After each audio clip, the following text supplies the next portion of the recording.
couldn't. No What's way. that? But you can't describe it. How do you know can't you would describe know? it. How do you know when you're in that See, that you'll state? feel it. It's a feeling. How do you know when you did? You meet yourself. There. No, when you're in the ring of fire. You feel it. It's a You feeling. meet yourself, Right. and there's no question. To me, it's the place beyond question. There's no question to ask. It's all an answer. It's all a solution. No question. You'll know, trust me, you'll know. No, I know what it's like, but I was just wondering if you could describe it. There's no test to be done. Yeah. You're left without a preference. For me, I'm left without a preference. I'm left without a prejudice. I'm left without an idea. I'm left without thought. I have breath and energy and a view. That's it. That's what I know. Sometimes I can be hungry in that space, so I eat and it's still there. You know, you sit in that really intense, vibrating space. What I've always found is that the longer you stay in it, the more you can actually function in it.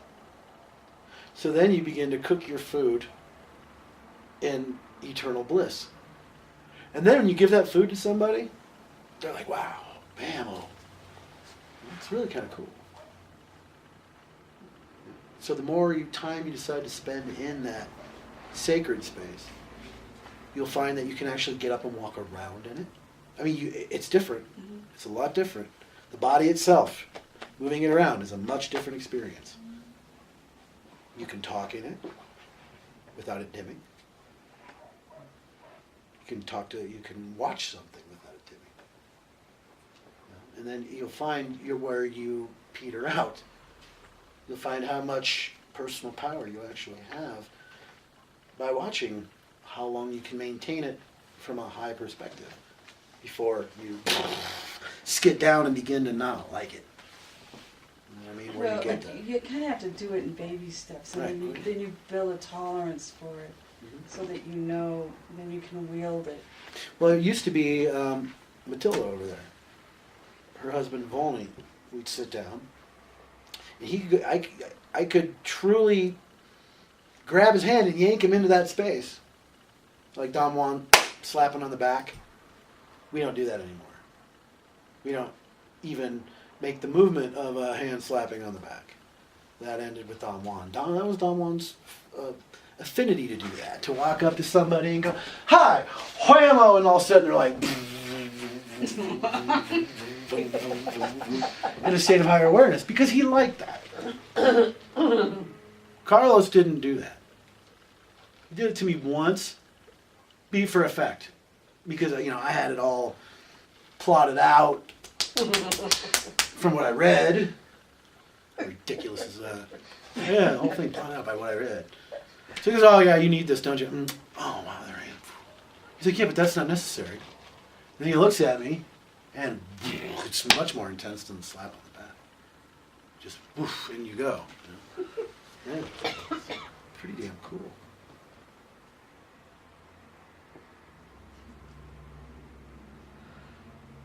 It takes bravery to do it.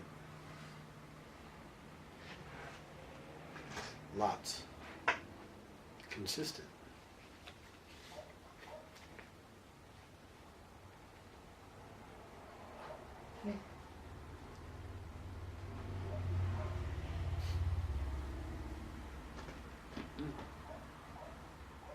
I asked a question once to myself. Does that state affect those around us? And It's not up for you. Someday. It's not up for you to know that. huh? There's no way to know that. Well, what happened to me was I was driving along and I stopped at a light and I'm on next to the turning lane and some young guys come up driving in their car and the music's just blaring and they can hardly wait to turn. I mean, they're just raring to go. And the light turns and I'm sitting there just in my space and they just sit there. And I didn't really pay attention to it. So I go down to the next light and it was like a repeat. I'm sitting there and I'm just really in my in space and feeling right. And then this time I paid attention. These guys pull up, and it was almost an instant repeat. They're sitting there, and the light changes, and they don't turn. They just sit there with me. So I got it. I understood that it was going on. I see what you mean. I Yeah. thought you meant, Yeah. is it Yeah. helping people?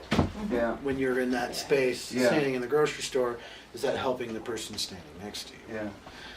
You definitely have an effect. It does. Yeah. Oh yeah, when Carlos would walk into a room, I mean, I actually witnessed on several occasions people turning, looking, and screaming as they're running out of the door. Yeah. I'm like, what the? And anywhere he went, I mean, he was so in such an intense vibration, it would affect everybody. Some it would be this kind of, oh man, I got a headache. I mean, some people would react to it negatively if it's threatening their existence, Yeah. their ideas. And then of course, occasionally you have these people who are like,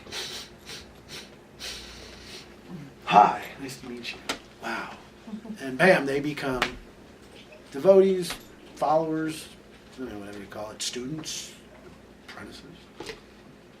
They get into let's just scrap all that bullshit terminology. They get into a gesture with somebody. They have a gesture with somebody. Communication, a common bond, a common movement. Right? Because there were people who would see Carlos and be so drawn to him so immediately and be so devoted to taking care of him. And that, to me, there is no speaking of, you are apprentice, I am master. Young grasshopper, you alone for me. No, there isn't any of that. There is his presence, you seeing that, knowing that's what you want for yourself, but not having it, that puts you in close proximity because you want it, and so you go pay attention to it. And by paying attention to it, you learn, and suddenly you feel your own, and then the path that you were watching that you were so inspired by now becomes your own, and your life is your inspiration. So, It's like Christ. I mean, Yeah. the Feeds people, you, the people that feeds you. saw him Feeds saw you. the light. They were right there. Until you're strong enough to stand alone. right. But the interesting thing is, if you're going to be fed, stay full. Because, you could go away and then not get fed a few hours from then, and it can all go south and sour. So, eat as much as you can and digest it slowly.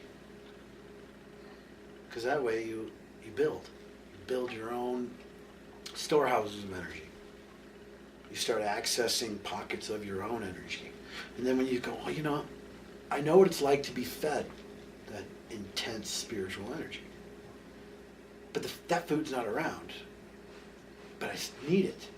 Eventually, it might just be a probability, a chance.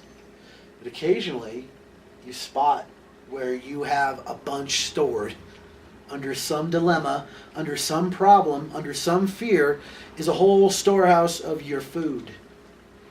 So you go through that, and out comes your food, your nutrition, your spiritual nutrition comes out, and you're like, wow, that's what people say. I feel like I'm being freed up. I've transcended. I'm transforming.